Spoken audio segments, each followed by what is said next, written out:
এই পৃথিবী যেমন আছে তেমনি ঠিকই রবে। এ সুন্দর ওই পৃথিবী ছেড়ে একদিন চলে যেতে হবে রে মন, চলে যেতে হবে। ঠিক কিনা কন বাজান আমার বন্ধুরা আমার, আমি মুরাদ চৌধুরী আলোচনা করতেছি। আজকের এই সমাপনী রাত্রের আমারে প্রধান অতিথি বানানো হয়েছে। আমার মতো একটা অযোগ্য ব্যক্তিরা আপনারা এত মায়া কইরা, এত যত্ন কইরা আপনার ঘরের দামি বক্স পালংটার মধ্যে বসাইলেন, আমার জন্য কত দামি দামি খাবার রেডি করলেন, প্রধান অতিথি সাবরে আইনা স্টেজে চেয়ারে বসাইলেন। খোদাই না করুক যদি আমি মুরাদ চৌধুরী এই মুহূর্তে স্টেজে মারা যাই, আপনারা তখন আমার জন্য 2 ফোঁটা চোখের পানি ছাড়বেন। এরপরে দেখবেন আপনারা বলবেন লাশটাকে তাড়াতাড়ি হবিগঞ্জে পাঠানো হোক। ঠিক কিনা বলেন? এখন আমি প্রধান অতিথি সাহেব, কেউ এমপি সাহেব, মন্ত্রী সাহেব, চেয়ারম্যান সাহেব, মেম্বার সাহেব, মুফতি সাহেব, মুহাদ্দিস সাহেব, তখন মারা যাওয়ার সাথে সাথে সবার কিন্তু নাম হইয়া যায় একটা। ওই নামটা কি? আরো জোরে। শিল্পপতি মারা গেলেন, সমাজপতি মারা গেলেন, রাস্তার ফকির মারা গেলেন। এ বন্ধু তাইলে কি হবে? চৌধুরী সাহেব লেখা, ভুইয়া সাহেব লেখা, পাঠান সাহেব লেখা, শেখ সাহেব লেখা, অমুক সাহেব তমুক সাহেব, যত সাবি বলেন, মারা যাবার পরে আমাদের সবার নাম হবে একটা। এই নামটা হলো লাশ। আর ওই লাশটাকে দেখবেন কেউ আর যত্ন কইরা রাখতে চায় না। এমনিতে দেখবেন জামাই যদি শ্বশুর বাড়ি যায়, শালা শালিরা কই দুলা ভাই আর একটা দিন বেড়াইয়া যান। বাগনা যদি মামার বাড়ি যায়, মামা মামি মিল্লা কই বনফুত বাগনার একটা দিন থাইকা যা। খালার বাড়ি বনফুত যখন যায়, খালাম্মা দেখবেন কই রে বনফুত আরেকটা দিন বেড়াইয়া যা। বন্ধু যখন বন্ধুর বাড়ি যায়, দেখবেন আরেক বন্ধুর ব্যাগ লুকায় রাখে, কই দোস্ত আরেকটা দিন থাইকা যাও। দুনিয়াতে যতক্ষণ আমাদের দেহের মধ্যে প্রাণ থাকে, আমাদের আদর যত্নের কোনো অভাব হয় না।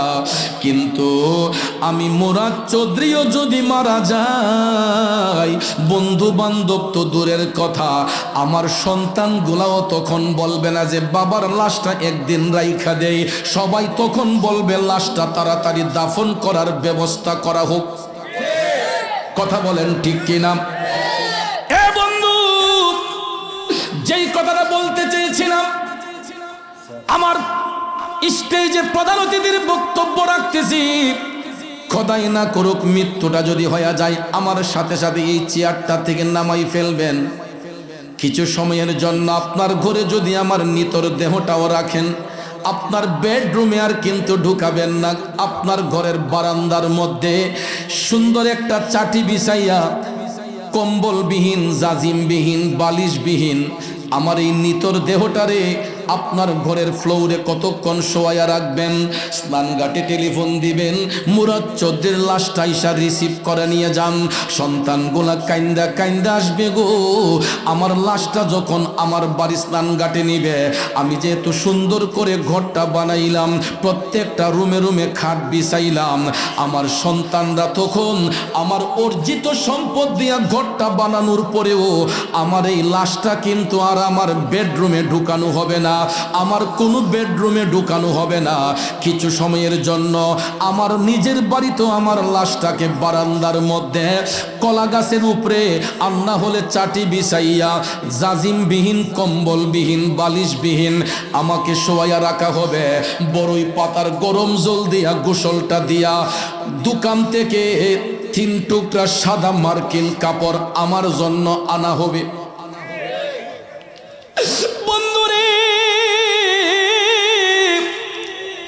অথচ দুনিয়ার মধ্যে আমরা কত রং বেরঙের কাপড় পরি রে।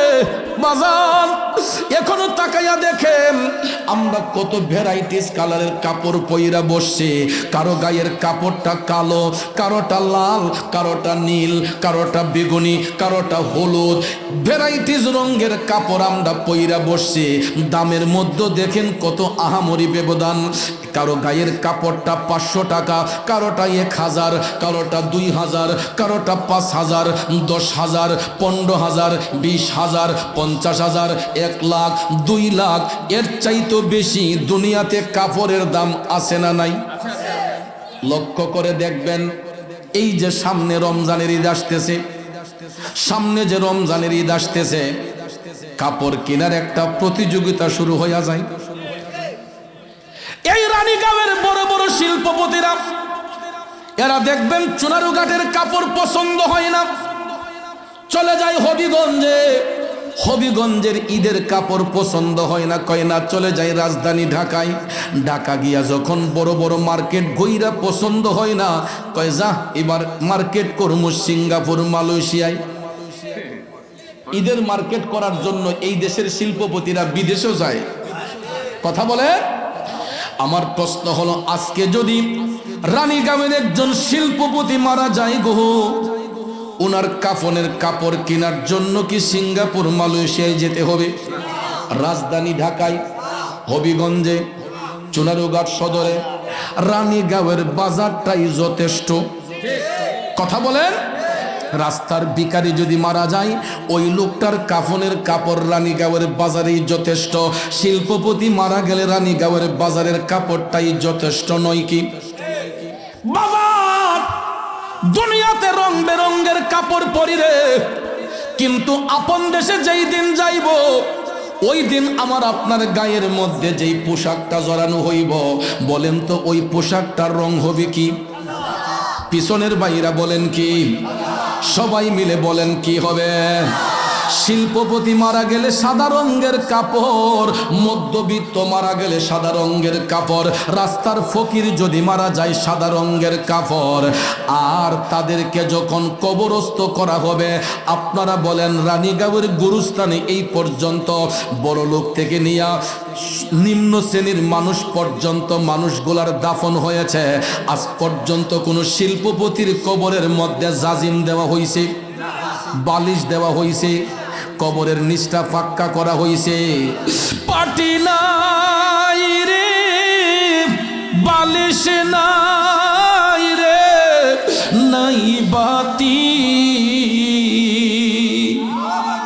পাটি নাই রে, বালিশ নাই রে, নাই বাতি, অন্ধকার কো বোরে সবার বসতি। ঠিক কিনা বলেন? কি হবে টাকা দিয়া, কি হবে সম্পদ দিয়া? গত মাস কানেক আগে আমি আমার একটা ধর্ম বোনের জানাজা পড়লাম। ওনার ওসিয়ত ছিল, মুরাদ ভাইকে দিয়ে আমার জানাজা দেওয়াইবা। ওসিয়ত পালনের জন্য আমি গেলাম জানাজার মাঠে। আমার বোনটাকে জানাজা দিয়া কবরস্থ কইরা ভাবলাম মার সাথে একটু দেখা করে আসি। আমি ওই বাড়িতে ঢুকলাম, মাকে গিয়া সালাম দিলাম। মা যখন আমারে জড়াইয়া দইরা হাউমাউ কইরা কান্দা কান্দা কইবা, জানো আমার মেয়েটাকে দুনিয়ার জমিনে থাকতে 2 থেকে 2.5 কোটি টাকা দিয়া চিকিৎসা করছে।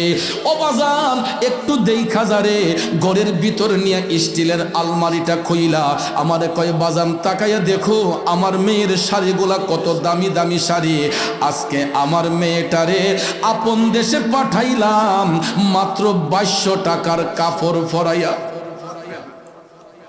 এমন মহিলা হওয়ার জন্য যদি পুরুষ লোক হইতো, 2টা টুকরা কাপড় আরো কম লাগতো, দামটাও কমে যাইতো। কথা কোন ঠিক না বেঠিক?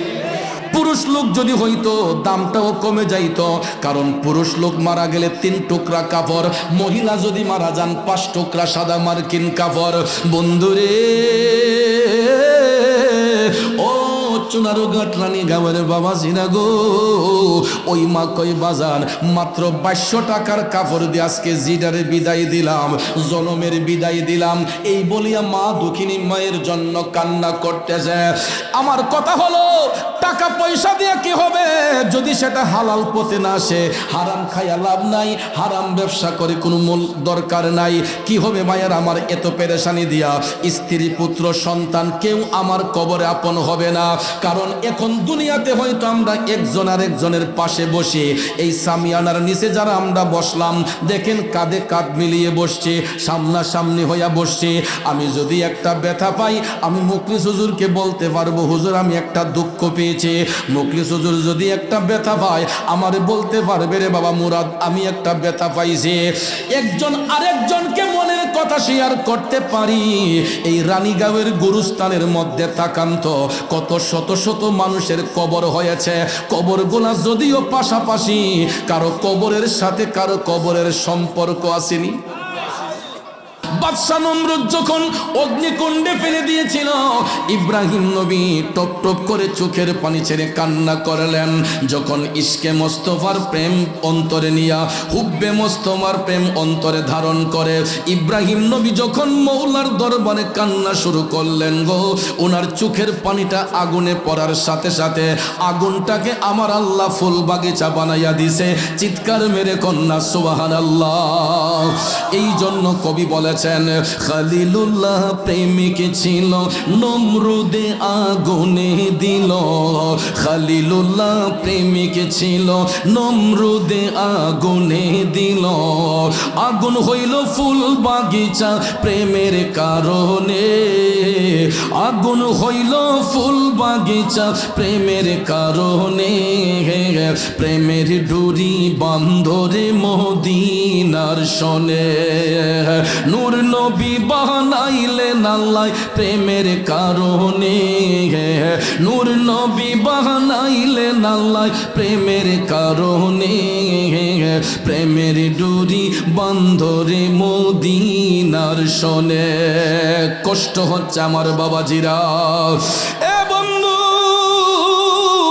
এইরকম ভাবে এক একজন নবী আমার আল্লাহর কাছ থেকে এক একটা উপাধি লাভ করেছেন, কিন্তু হাবিবুল্লাহ উপাধিটা আমার নবী নিজে দেন নাই। স্বয়ং আল্লাহ তাআলা রাজি হইয়া বন্ধুকে হাবিবুল্লাহ বলেছেন। আর ওই হাবিবুল্লাহ বলিয়া আমার আল্লাহ আপন বন্ধুকে এমন একটা জায়গার মধ্যে নিয়েছেন, যেই জায়গার মধ্যে ফেরেশতা দূরের কথা কোন নবী রাসূলেরও যাওয়া সম্ভব হয় নাই। নবী রাসূল যাইবেন দূরের কথা, কোন ফেরেশতাদেরও সেই জায়গাতে যাওয়া সম্ভব হয় নাই। ওই জায়গাটা হচ্ছে 7 আসমান পাড়ি দিয়া, সিদরাতুল মুনতাহা পাড়ি দিয়া, আরশ আজিম পাড়ি দিয়া, এই জায়গাটার নাম হচ্ছে লামকান, যার উপরে আর কোনো স্থান নাই। আল্লাহ রাব্বুল আলামিন সেখানে নিয়ে আপন হাবিবের সঙ্গে দিদার করেছেন। জুড়ে কি সুবহানাল্লাহ বলবেন না? এই জন্য আলা হযরত ইশকে মোহাম্মত লিখেছেন, আসমানো पर सब नबी रहेंगे,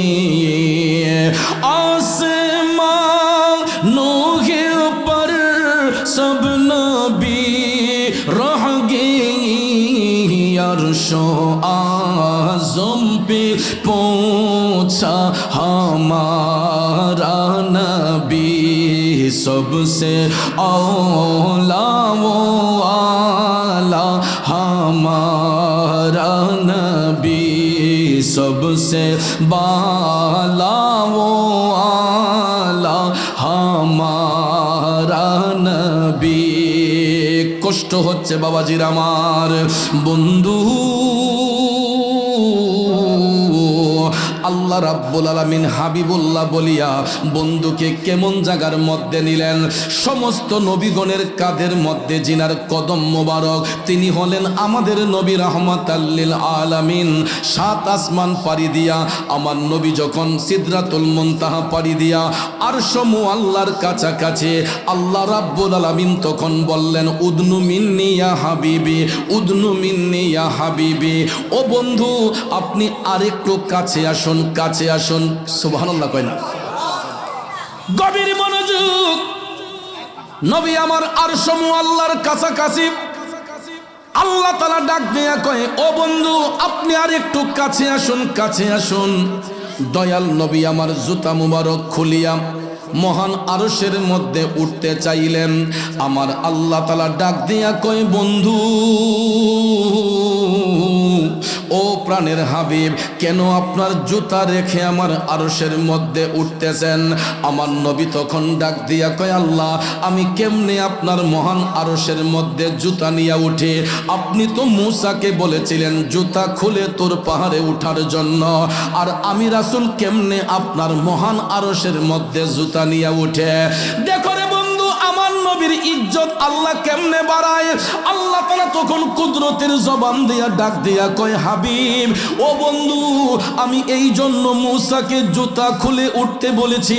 মূসা আমি মওলার নূর তাজাল্লি সহ্য করতে পারবে না, এই জন্য জুতা খুলে তোর পাহাড়ে উঠাইয়া আমি আমার মূসার পায়ের কারণে তোর পাহাড় ধন্য করেছে। আর আপনি বন্ধুকে এই জন্য জুতা মুবারক নিয়ে উঠতে বলেছি। ও প্রাণের হাবিব, আমার আরশ মুআল্লা আপনি বন্ধু নবীর জুতা মুবারকের ধুলির অপেক্ষা করতেছে।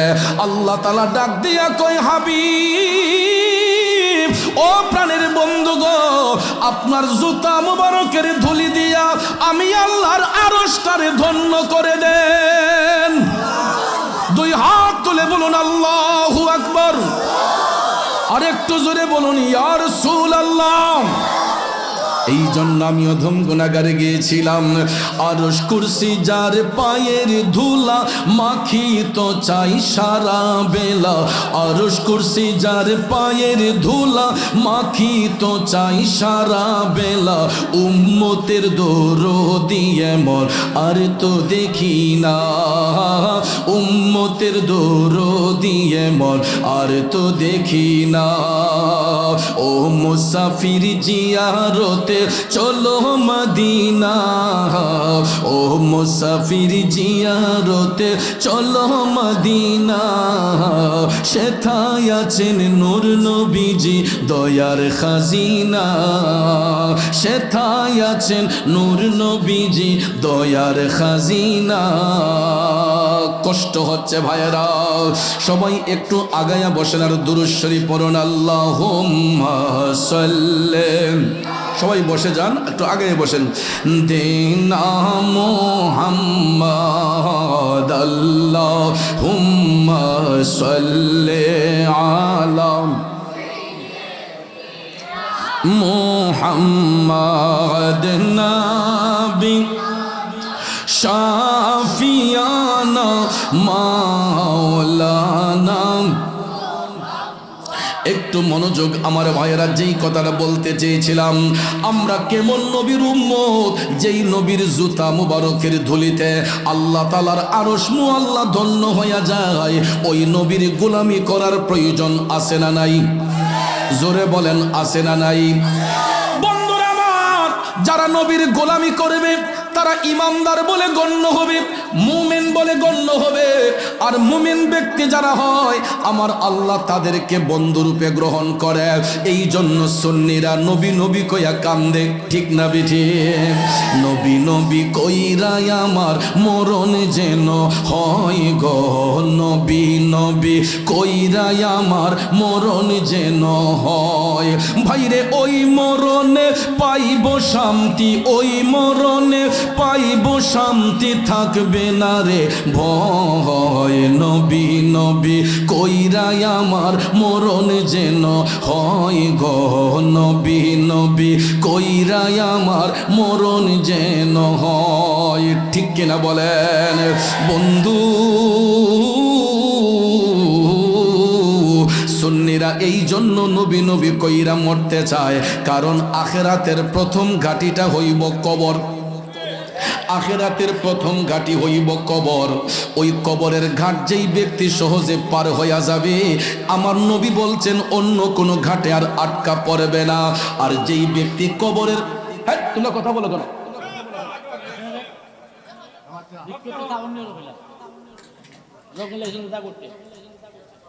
ওয়াস্কিটে তো সহজ নাকি?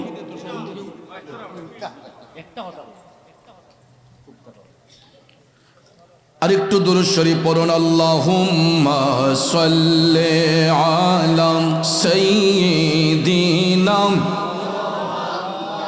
আদনাবিয়ানা মাওলানা। বাবাজিরা আমার, বন্ধুরা আমার, খুব মনোযোগ। রাগ করছেন? কষ্ট পাইছেন? প্রতি রাত্রে জার্নি, একটা দুইটা মাহফিল, এরপরে এখন আসছি কই থেকে জানেন? ব্রাহ্মণবাড়িয়া নবীনগর থেকে আসছি। এক সেকেন্ড কোথাও বসি নাই, গড়ও বসি নাই, গাড়ির থেকে নামছি সোজা স্টেজে। স্টেজে উঠার আগে যদিও উজু আছে, কিন্তু আমার মার নির্দেশ আছে স্টেজে উঠার আগে উজু করে উঠো, আর নতুন করে উজুরও করতে পারছি না, সোজা স্টেজে। আপনাদের কষ্ট হয়েছে? কথা বলবেন না, কারণ শ্রোতার আকর্ষণে বক্তার বক্তব্য। আমি যতই সুরলা কণ্ঠে ওয়াজ করি, শ্রোতার যদি আকর্ষণ না থাকে, মনোযোগ না থাকে, এ ওয়াজের কোনো মান আছে? দাম আছে? তাহলে বাজান আমার, হতে পারে আজকের এই মাহফিলটাও আমার আপনার জীবনের শেষ মাহফিল। আগামীকাল এই সামিয়ানা থাকবে না, সাইড কাপড় থাকবে না, ঈদগার মাটি থেকে যাবে, একটা মানুষও কিন্তু আগামীকালকে এখানে থাকবে না। বৎসরে 2 দিন ব্যাপী মাহফিলটা হয়, আবার যদি হায়াতে বাঁচি তাইলে না আগামী বৎসর আবার আসব। কিন্তু একটা বার ভাইবা দেখেন, এই 36টা বছরের ভিতরে এই এলাকার কত নারী পুরুষ আজকে অন্ধকার কবরে চলে গেছে। আমি অধম গুনাহগার, যতদিন থেকে আসতেছি এই মাহফিলে, আমার নিজের চোখে দেখা কত মায়ার মানুষ, কত মহব্বতের মানুষগুলো আজকে দুনিয়া ছেড়ে চলে গেছে। কারণ এ দুনিয়া ছেড়ে চলে যাব একদিন, মায়ারি বাঁধন ভেঙে যাবে একদিন।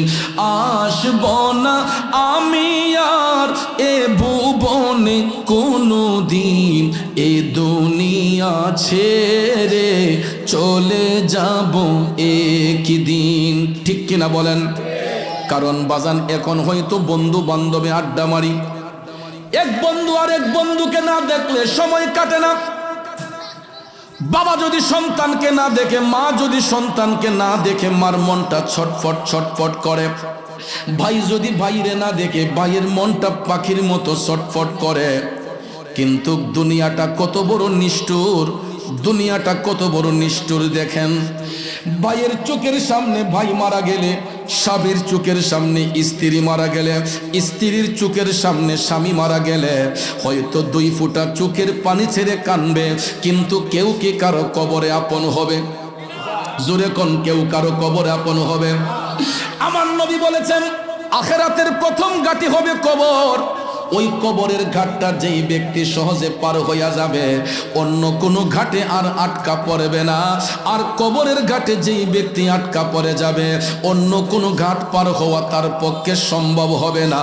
এই জন্য রানীগাঁওয়ের বাজানদারে, ও যুবক বন্ধুরা আমার রাসূল বলেছেন, যারা মুমিন হয় এদের অন্তরে আল্লাহর ভয় জাগ্রত হয়। যারা পরহেজগার হয় এরা আল্লাহর ভয় অন্তরে জাগ্রত করে। এরা কোরআনকে মহব্বত করে, কোরআনের আয়াত তেলাওয়াত করে, এদের ঈমানটাকে তাজা করে। আর ওই মুমিন ব্যক্তিরা যখন দুনিয়া ছেড়ে চলে যাবে, এদের চেহারাটা নূরান্বিত হয়ে যাবে, এদের চেহারার মধ্যে মুস্কি মুস্কি হাসি ফুটবে। সুবহানাল্লাহ কোন। আমরা কি চিরস্থায়ী না ক্ষণস্থায়ী?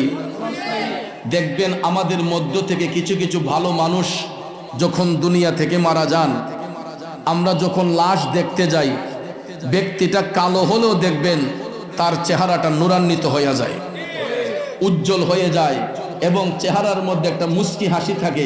তখন দেখবেন রাস্তাঘাটে দোকানপাটে বইসা আমরা বলি, আহ ব্যক্তিটা ভালো আছিল, এমন সুন্দর একটা মরণ হয়েছে, ময়ূর যেমন আইসা রইছিল। বলি কি বলি না? যদি আমরা এটা মুখে মুখে বলি, আসলে এটা আমার আপনার মুখের কথা না। হাদিস শরীফে আমার রাসূল বলেছেন, কোন মুমিন ব্যক্তি যদি দুনিয়া থেকে চলেও যায়, মৃত্যুর ফেরেশতা মালাকুল মউত আজরাইল তার জান কবজের সময় এতটুক পরিমাণ কষ্ট দিবে, একটা ছোট্ট পিপিলিকা কামড় দিলে যেই রকম কষ্ট হয়, মুমিন ব্যক্তিদের কাছে মনে হবে যেন একটা ছোট্ট পিপিলিকা কামড় দিয়েছে, এর চাইতে বেশি কষ্ট হবে না। আমার রাসূল বলেছেন, ওই মুমিন ব্যক্তিরা দুনিয়া ছেড়ে যাবার সময় এরা হাসি মুখে বিদায় হবে, এদের চেহারাটা নূরান্বিত হবে। কেন জানেননি? এরা স্টুডেন্ট ভালো। স্টুডেন্ট ছাত্র যদি ভালো হয়, পরীক্ষার হলে তাদের কোনো টেনশন থাকে? দেখবেন ভালো ছাত্রগুলা এরা অপেক্ষায় থাকে, কখন জানে পরীক্ষার রুটিনটা আসে, কখন পরীক্ষা দিবে, গোল্ডেন এ প্লাস পাবে, এ প্লাস পাবে, ফার্স্ট ক্লাস পাবে। এই জন্য দেখবেন ভালো স্টুডেন্টগুলো এরা অপেক্ষায় থাকে। কথা বলেন ঠিক না ঠিক? আর গাদা ছাত্র যেইগুলা, এরা দেখবেন পরীক্ষায় হলে যাওয়ার আগেই এরা নাইয়ের গোড়া মুসরাদা থাকে।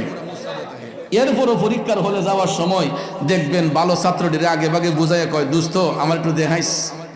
এরপরে দেখবেন নকল কইরা লেখবার লেগে উক্কাই উক্কাইয়া লেখে। এই ফাঁসের কোনো দাম আসেনি। কিন্তু বাজান, এরপরেও যদি দুনিয়ার জমিনে নকল কইরা পাশ করা যায়, আখেরাতের প্রথম ঘাটি কবর এমন একটা জায়গা, এইখানে নকল কইরা পাশ করার কোনো সুযোগ নেই। মুমিন ব্যক্তি যারা হয় এরা স্টুডেন্ট ভালো। এই কারণে মুমিন ব্যক্তিরা তাহাজ্জুদের নামাজ পড়ে। কিসের নামাজ? আমরা তো যারা এখানে আছি সবাই পড়তে রাতে তাহাজ্জুদ পড়ি। যারা প্যান্ডেলের ভিতরে আসছেন সবাই তাহাজ্জুদ গুজার নাকি? এখন জবান বন্ধ কেন? এখন জবানটার মধ্যে তালা দিয়ে রাখছেন কেন? আমরা না পৃথিবীর শ্রেষ্ঠ জাতি মুসলমান, শ্রেষ্ঠ নবীর উম্মত। তাহাজ্জুদ পড়ব দূরের কথা, ওয়াক্তের নামাজগুলাকে খুঁজে পাওয়া যায় না। আমি চ্যালেঞ্জ করে বলতে পারবো, এখনো আমার মাহফিলে যেই শ্রোতারা আপনারা বসছেন, আমাদের অর্ধেকেরও বেশি মানুষের আজকে এশারের নামাজ কাজা হয়েছে, মাগরিব কাজা হয়েছে, আসর কাজা হয়েছে, জোহর কাজা হয়েছে, ফজর কাজা হয়েছে। একদিন নয়, 2 দিন নয়, দিনের পর দিন যায়, রাতের পর রাত যায়, মাসের পর মাস যায়, আমরা একটা ওয়াক্ত নামাজ পড়তে চাই না। আমরা কেমন মুসলমান? হাসরের ময়দানে আমার নবীর কোর্টে তখন কি জবাব দিবেন? এই জন্য যুবক বন্ধুরা, বাবাজিরা শুনেন, মাহফিল হলো হেদায়েতের স্থান। মাহফিল কোনো নাট্য মঞ্চ না, মাহফিল কোনো রং তামাশার জায়গা না। যেখানে আসলে আমাদের ঈমান আকীদাটা মজবুত হয়, যেখানে আসলে দ্বীনি কথাগুলা শুনলে আমাদের আকীদাটা মজবুত হয়, ঈমানটা তাজা হয়। এই জন্য বন্ধুরে একটু মনোযোগ দিয়ে কথাগুলা শুইনা যান। আমার নবী বলছেন, মুমিন যারা হয় এরা তাহাজ্জুদের নামাজ পড়ে, ওয়াক্তিয়া নামাজ পড়ে, এরা আল্লাহর জিকির করে, নবীর দুরূদ শরীফ পড়ে, এরা কোনো মানুষের ক্ষতি করে না, এরা সমাজে মানুষের উপকার করে, বিপদে মানুষের পাশে দাঁড়ায়, সব সময় সমাজ উন্নয়নে সচেষ্ট ভূমিকা রাখে। এই জন্য রাসূল বলেছেন, মুমিন ব্যক্তিদের দুনিয়া ছেড়ে যাবার সময় তাদের কোনো টেনশন থাকে না। এরা হাসি মুখে এই কারণে যায়, কবরের মধ্যে প্রথম যাওয়ার পরেই কিন্তু 3টা প্রশ্নের মাধ্যমে ইন্টারভিউ নেওয়া হয়। কয়টা? সবার বেলায় প্রশ্ন হবে কয়টা? এটা জানাজার মাঠে মসজিদের আলোচনায় শুনতে শুনতে আমরা অভ্যস্ত হয়ে গেছি। এই জন্য আমি এই দিকে সময় নষ্ট করব না। আখিরাতের প্রথম ঘাটি কবরের মধ্যে 3টা প্রশ্নের একটা প্রশ্ন হবে আমার নবীজিকে নিয়ে। ওয়ামান হাজার রুজুল বুইসা ফিকুম, আমার নবীরে কবরে সশরীরে হাজির করা হইব। ঠিক না ঠিক? এই বিশ্বাস আছে না নাই? কিছু কিছু মৌলবী সাহেবরা বলে, কয় না মিয়া, কয় নবীরে হাজির করইতো না, কয় নবীর ছবি আইন হাজির করইব। আবার এই মৌলবী সাহেবরাই ফতোয়া দেয়, কয় ছবি তোলা বেদাত। কথা কোন ঠিক না ঠিক? এরাই আবার ফতোয়া দেয় ছবি তোলা বেদাত, কারণ তারার বেলায় হল তুই যাইস, আমরা কইলে না যাইস। ঠিক না ঠিক? এখন দেখছে যে ইডা দিয়া আর দামা চাপা দেওয়ার কোনো সুযোগ নাই। কয় না না, ছবি না, কয় রওজা শরীফের সাথে তার কবরের একটা সুরঙ্গ হইব, কানেকশন হইব, ওইখান থেকে দেখানো হইব। এরপরও বিশ্বাস করতে চায় না যে কবরে আমার নবী হাজির হইতে পারে। আপনাদের এই বিশ্বাস আছে না নাই? বলবেন চৌধুরী সাহেব রসুল কেমনে কবরে হাজির হবেন? তাইলে শুনুন আমার বাবাজিরা, আমার নবীর উপাধি কিন্তু রহমাতাল লিল আলামিন। আলাম হচ্ছে এক বচন, এর বহু বচন হচ্ছে আলামিন। আলাম দ্বারা একটা জগৎরে বোঝানো হয়, আর আলামিন দ্বারা কুল কায়নাতকে বোঝানো হয়। ঠিক না বিঠি? আমার আল্লাহু আকবার, ইয়া রাসূলুল্লাহ, সুন্নাত ওয়াল জামাত, আল্লামা পীর মুফতি মনিরুল ইসলাম চৌধুরী মুরাদ সাহেব। আমার পাগল মন, আমার পাগল মন সারাক্ষণ নবী নবী বলে। আমার পাগল মন সারাক্ষণ নবী নবী বলে। বলুন পাগল মন সারাক্ষণ নবী নবী বলে। মদিনার প্রেমেতে মনটা, মদিনার প্রেমেতে মনটা ছটপট ছটপট করে। আমার পাগল মন সারাক্ষণ নবী নবী বলে। জুড়ে পাগল মন সারাক্ষণ, হাত নাড়ায়া। আমার পাগল মন সারাক্ষণ নবী নবী বলে। আমার পাগল মন সারাক্ষণ নবী নবী বলে। মদিনার প্রেমেতে মনটা, মদিনার প্রেমেতে মনটা ছটপট ছটপট করে। আমার পাগল মন সারাক্ষণ নবী নবী বলে। ঠিক কিনা বলেন জগতের বন্ধুরা রে? ও মুরব্বী বাবাজিরা, আমার সম্মানিত মা বোনরা যারা শুনছেন গো, আমার নবী শুধু দুনিয়ার জন্য রহমত নয়। যায় মোরা তোমায় না চিনিলে তোমার কে আসে যায়। দুনো জাহান নবীজির নুরি কদমে ঝোকায়। দুনো জাহান নবীজির নুরি কদমে ঝোকায়। ঠিক কিনা বলেন? হাজিরিন, যেই কথাটা বলতে চেয়েছিলাম, মুমিন ব্যক্তিরা দুনিয়া থেকে হাসি মুখে এই কারণে তারা কবরের মধ্যে যায়।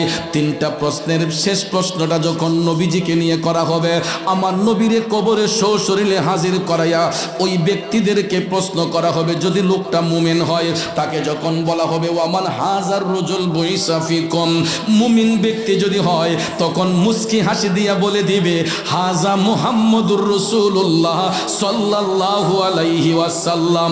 জুরে কি সুবহানাল্লাহ বলা যাবে না? নবী ছাড়া ওই কবরে নাই রে বান্ধব নাই।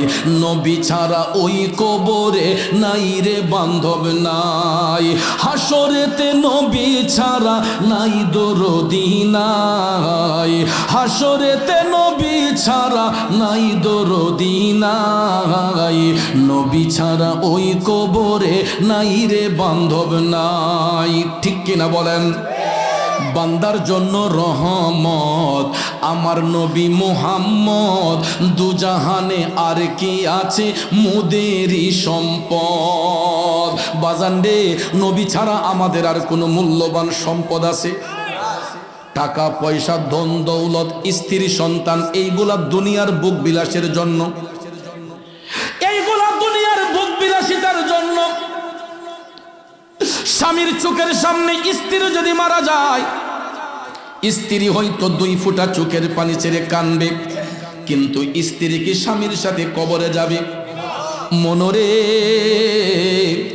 মরণ কথা করো স্মরণ। স্ত্রী পুত্র কেউ নয় আপন, ধনরত্ন সবই অকারণ মনরে। ওরে তুই মরিলে,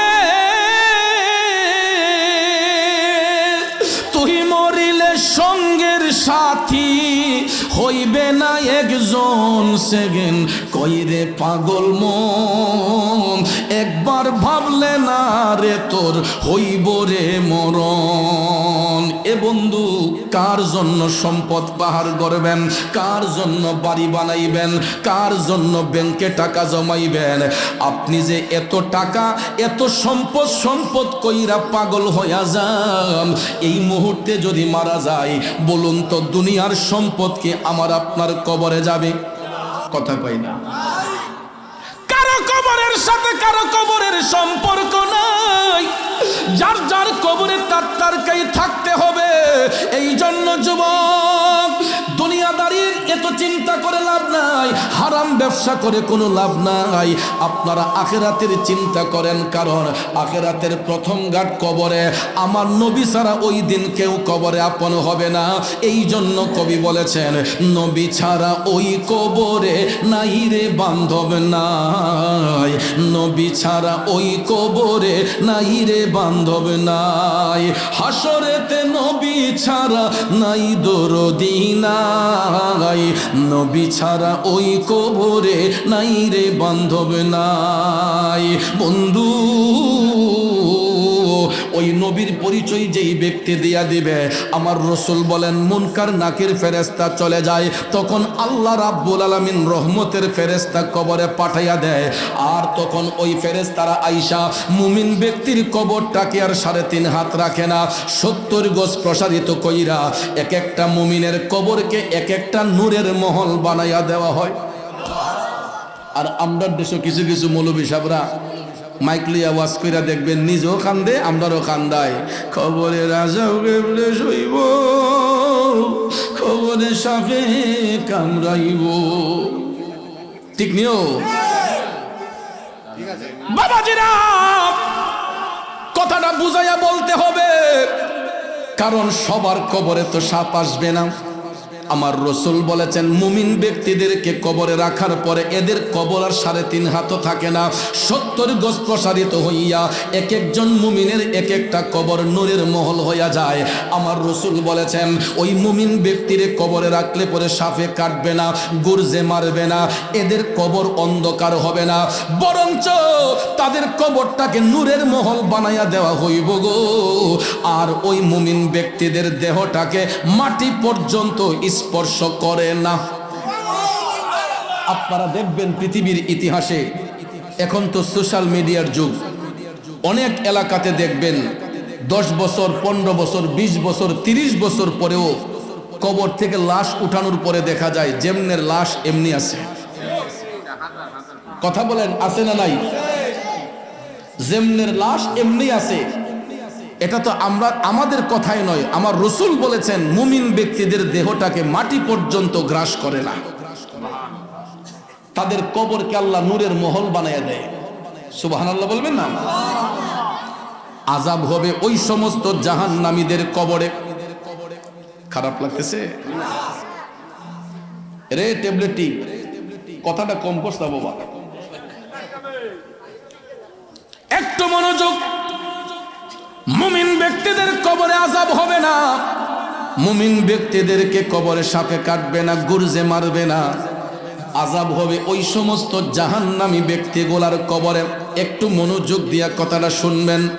আমার রসুল বলেছেন জাহান্নামী ব্যক্তি যারা হয়, বেঈমান মুনাফিক যারা হয়, এরা যখন মৃত্যুর বিছানায় শুইবে, এরা যখন মৃত্যুর বিছানায় শুইবে, তখন ভাইয়েরা আমার মৃত্যুর ফেরেশতা মালাকুল মউত আজরাইল খুব ভয়ঙ্কর একটা সুরত ধারণ করে আসবে।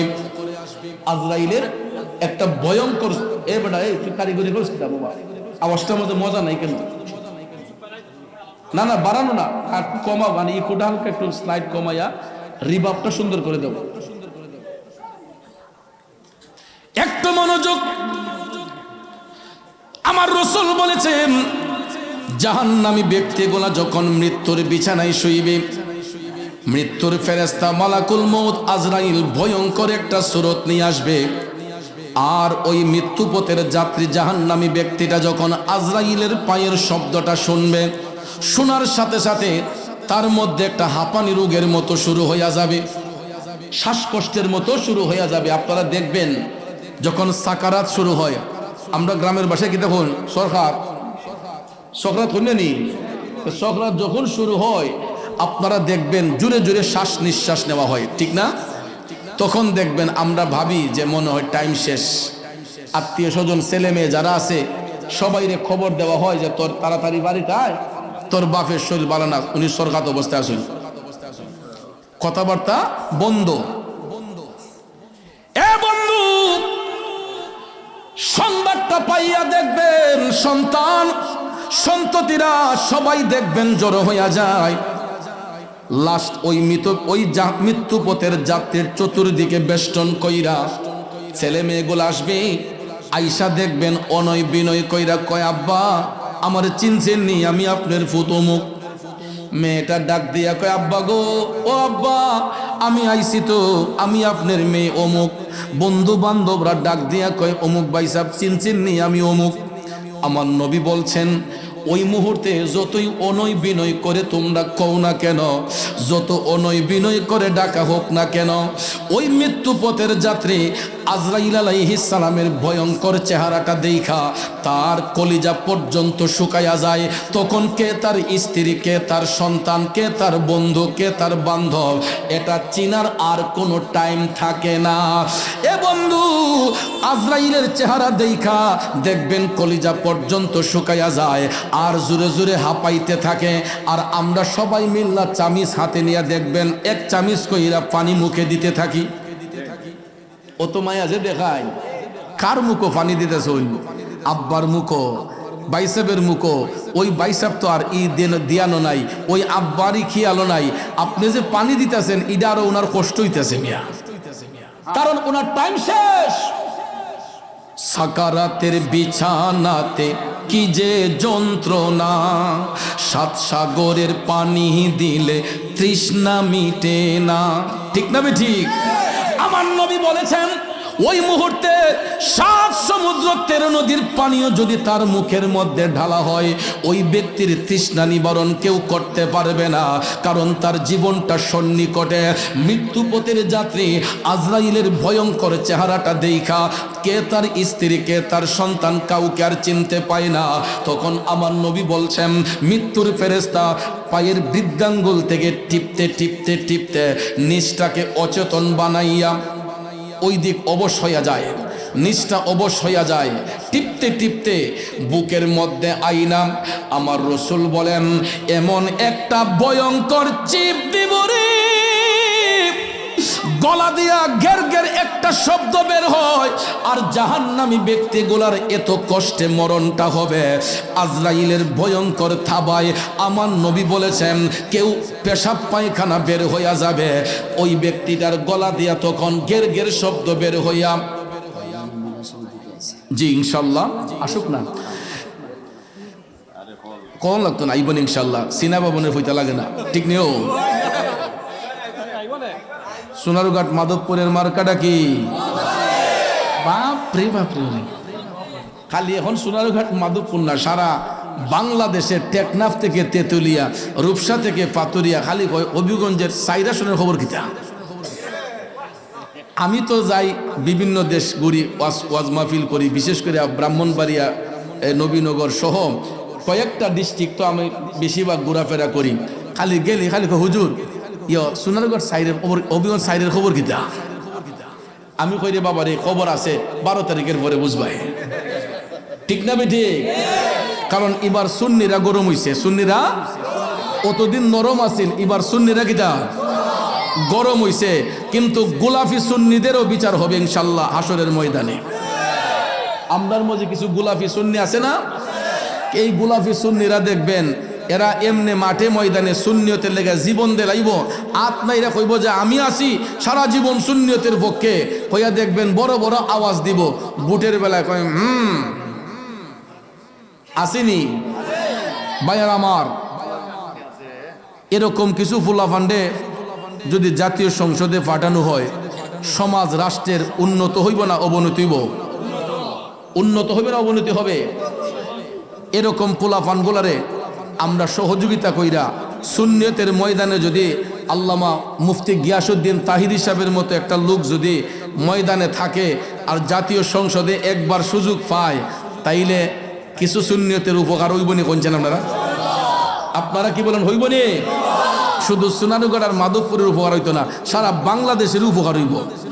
অন্তত একটা প্রার্থীও যদি সুন্নি জামাত থেকে, বৃহত্তর সুন্নি জোট থেকে সংসদে যেতে পারে, অন্তত ইয়া নবী সালাম আলাইকা তো জাতীয় সংসদে একটা নাবার একবার নইল কইব। কথা কোন ঠিক না ঠিক?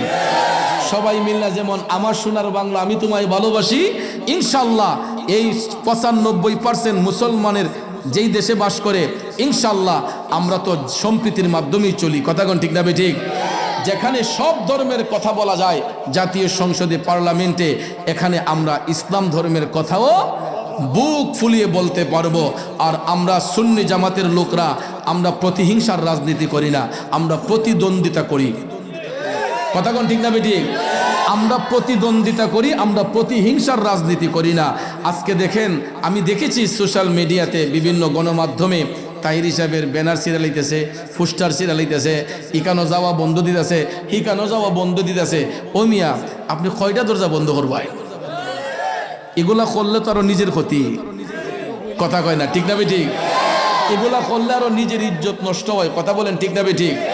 এই জন্য ভাইয়ার আমার, বন্ধুরা আমার, এই বছর নবীগঞ্জ বাহুজলের সুন্নি জনতা তারা সচেষ্ট ভূমিকা পালন করবে ইনশাল্লাহ, ঠিক কিনা বলেন? দুরূদ শরীফ পড়েন, আল্লাহুম্মা সাল্লি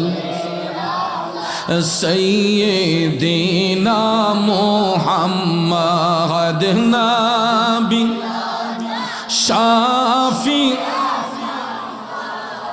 লানা মুহাম্মাদ নাবি মাওলানা। বাবাজিরা আমার, একটু মনোযোগ, আমার আলোচনার প্রসঙ্গ কিন্তু ওই দিকে ছিল না। বেটা টুকা দিছে দিকে না কইছি, তাইলে কি আর কইছিলাম আমি? তো টুকা দিলে তো শৈল রক্ত একটু গরম হই, ঠিক না? তো যাক, টুকা বন্ধ করছে, এখন আমিও স্টপ হয়ে গেছি গা। আসুন মূল আলোচনার মধ্যে চলে যাই। আমার রসুল বলেছেন, 7 সমুদ্র 13 নদীর পানীয় যদি তার মুখের মধ্যে ঢেলে দেওয়া হয়, ওই ব্যক্তির আর তৃষ্ণা নিবারণ হবে না। কারণ ওই মুহূর্তে কে তার স্ত্রী, কে তার সন্তান, কে তার ছেলে, কে তার মেয়ে আর চিনার টাইম থাকে না। আজরাইলের ভয়ঙ্কর চিবে অনেকের পেশাব পায়খানা বের হয়ে যায়। যদি আমার কথা বিশ্বাস না হয়, আপনারা যারা মৃত ব্যক্তির লাশ দৌত করে তাদেরকে জিজ্ঞেস করে দেখবেন, অনেক সময় কিছু কিছু মানুষ মারা যাবার পরে লাশ যখন দৌত করা হয়, অনেকের পায়খানার রাস্তা দিয়ে ময়লা পাওয়া যায়, লুঙ্গির মধ্যে পেশাবের দুর্গন্ধ পাওয়া যায়, ঠিক না বাজান? জাহান্নামী ব্যক্তিগুলা আজরাইলের ভয়ঙ্কর থাবায় এদের চোখগুলা বড় হইয়া যায়, চেহারাটা বিদ্রুপের মতো হইয়া যায়। রসুল বলেছেন, আর আমরা প্র্যাকটিক্যালি ভাবে দেখি, কিছু কিছু অসৎ মানুষ যদি মারা যায়, দেখবেন এরার লাশ দেখলে ভয় লাগে। কিছু কিছু মানুষের চোখ উল্টাইয়া যায়, লাশগুলা দেখলে ভয় লাগে। তখন আমরা রাস্তাঘাটে হাইটা বলি, বাপরে, যেমন জ্বালাইয়া গেছিল এমন কষ্টে তার মরণ রইছে। আমরা যদিও বলি মুখে মুখে, এটা আমার আপনার মুখের কথা নয়। আমার রসুল বলেছেন, বেবিচারী যারা, জুলুমকারী যারা, যারা সমাজে ফ্যাসাদ সৃষ্টি করে, বেঈমানি মুনাফিকি করে, এই ব্যক্তিগুলা ইন্তেকালের পরে তাদের চেহারা বিদ্রুপের মতো হইয়া যায় এবং এদের চেহারাটা কুৎসিত হইয়া যায়, চোখগুলা উল্টাইয়া যায়। আপনারা দেখবেন কিছু কিছু মানুষের মারা যাবার পরও চোখগুলা খোলা থাকে। আজরাইলের ভয়ঙ্কর রূপ দেখা চোখ বন্ধ করারও টাইম পায় না। এরপরে দুনিয়াবাসীরা সাদা মার্কিন পরাইয়া যদিও তারে কবরের মধ্যে কবরস্থ করে, 40 কদম দূরে চাওয়ার সাথে সাথে মুনকার নাকির ফেরেশতা কবরে হাজির হইয়া যায়। ইন্টারভিউ হবে কয়টা প্রশ্নের মাধ্যমে। শেষ প্রশ্নটা তো আমার নবীজিকে নিয়ে যখন বলা হবে, ওমান হাজার রজুল বুইসা ফিকুম, তখন ওই জাহান্নামীটা বলবে লা আদরি। কি বলবে? আমার নবীরে দেখার পরেও ওই দিন নবীরে চিনবে না, বলবে যে লা আদরি, আমি তো চিনি না। তখন ভাইয়ের আমার, চিনবে কেমনে? দুনিয়াতে তো নবীর সাথে প্রতারণা করছে, সিটারি করছে, বাটপারি করছে, মানুষের হক নষ্ট করছে। এইগুলা কবরে যাইয়া তো আর চিনবে কিভাবে? কারণ দুনিয়াতে সে খারাপ কাজ করে গেছে, আখেরাত তো তার জন্য অন্ধকারই হবে, কথা কোন ঠিক না বেঠিক? কারণ চুরে তো আর দিনে চুরি করে না, রাইতেই চুরি করে অন্ধকারে, ঠিক না বেঠিক? অন্ধকারে যেমন চুরি করে, ঠিক সেমন ভাবে তারা জাহান্নামের মধ্যে অন্ধকার জায়গার মধ্যে তাদের স্থান হবে। কারণ এরা রসুল দেখার পরও বলবে লা আদরি, আমি তো চিনি না। মুনকার নাকির ফেরেশতা তখন চলে যায়। আমার নবী বলছেন, তখন আল্লাহ রাব্বুল আলামিন তাদের কবরে আযাবের ফেরেশতা পাঠায়। ওই আযাবের ফেরেশতারা আইসা গো কবরের দুই পাশের মাটিগুলারে চাপাইতে শুরু করে। আমরা যদিও দুনিয়াবাসীরা চরম চোখ দিয়ে দেখি না, আমার নবী তো দেখছেন, রসুল বলেছেন তখন ওই জাহান্নামীগুলাকে আযাবের ফেরেশতারা কবরের মধ্যে রাখার পরে দুই পাশের মাটিগুলারে চাপাইতে শুরু করে। চাপাইতে চাপাইতে এদের বডির মধ্যে এমন জোরে একটা চিপ দিব, ডান পাজরের হাড়গুলা বাম পাজরে যাবে, বাম পাজরের হাড়গুলা ডান পাজরে যাবে। মুরগের হাড় দিতে কামড় দিলে যে এরকম মরমর করে ভেঙে